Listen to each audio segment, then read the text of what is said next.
right, just talk about your rival opponents coming up. What's up with Mary's program? What could they be tough with? Mary's obviously improved over the last month of the season. They're a lot better, but I would say that Mankato and Central Missouri are probably more our rivals than Mary. Well, this last weekend, Coach, how do you feel your team played? Two, again, very competitive games. We battled, us and Mankato. We've played in their field the last 4 times. Have gone double overtime, so it was a grind. I think both teams didn't leave the field for about 45 minutes afterward. There's a lot of ice and stretching, and you could see the effects the next day. We won 1-0. They won 4-3 over Mary. It tells you how mentally tough both teams were to be able to grind out the next day. It was a tough weekend.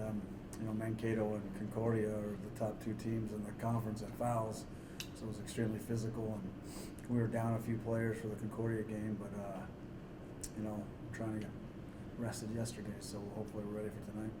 Is it a challenge having 3 games in 1 week? Oh, yeah, well, it's really 5 games in 8 days, so we got the games this weekend. So 3 and 5 days.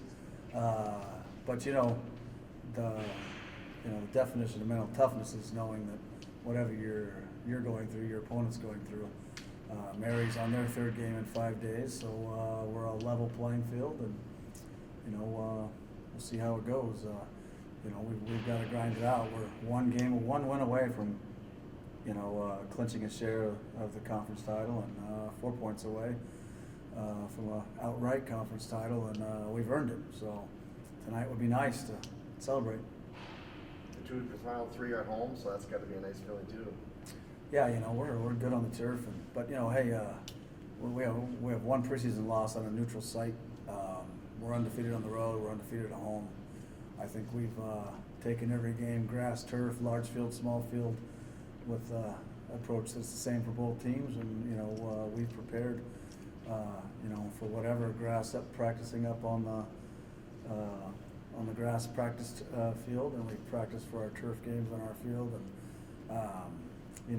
we've squeezed the field if the field's smaller, and we've stretched it and gone the length as our width if the fields have been bigger or wider, or we've done whatever we've had to do to prep. I think the girls, they're more worried about the task at hand and what we got to do in the game than where or when or the surface or the width or the length or the weather. And I felt like we've dealt with the wind better than anybody else so far this year. So we've had a pretty good run. Chloe, you were out a couple weeks ago. How's it feel just to get back into things and playing again? Yeah, obviously it's not fun having to sit out and rest up or whatever, but no, it feels good that I can still come back into the team and be effective and help them out and whatnot. So as long as I can just keep getting through this, then it's good. It's good to see the other players step up and do well.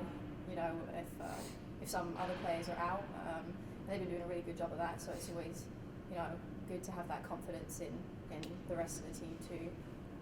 But it's good. It's good to be involved still. We're down the stretch of the season here. We got 3 games, regular season games left here.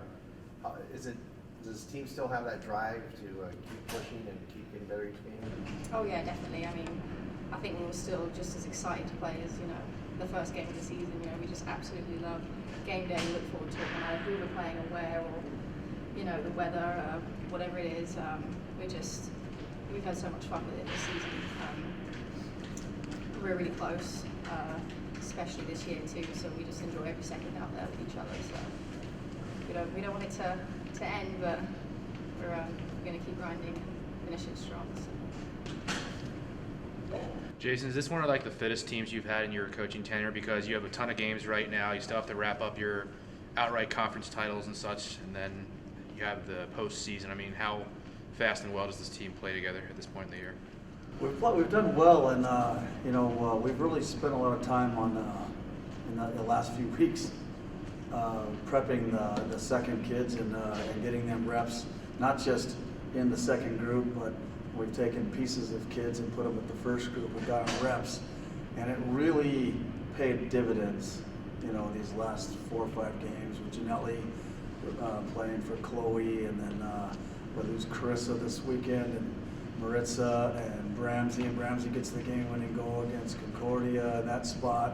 And we've given them reps in those spots. We lost Andy Franco in the Mankato game, and Ashley Hunter came in and played against their best player, you know, for 70 minutes or so, and did really, really well. And I think the key at practice this year is we've spent extra time getting everyone reps all the way down to the C group, but we spent a lot of time specifically giving reps to B players with the A group, you know, 1 or 2 at a time, and trying to explain to them, and that's really helped us out, because we've had a lot of moments here in the last 5 games where we've had games that were tight and we had 8 starters on the field, or 9 starters on the field, or 10 or 7, and I don't think we lost a beat. And you know, I take my hat off to our assistants and, you know, and the girls for concentrating, and you know, and when we're doing pattern play or 11v0 walkthroughs or 11v4,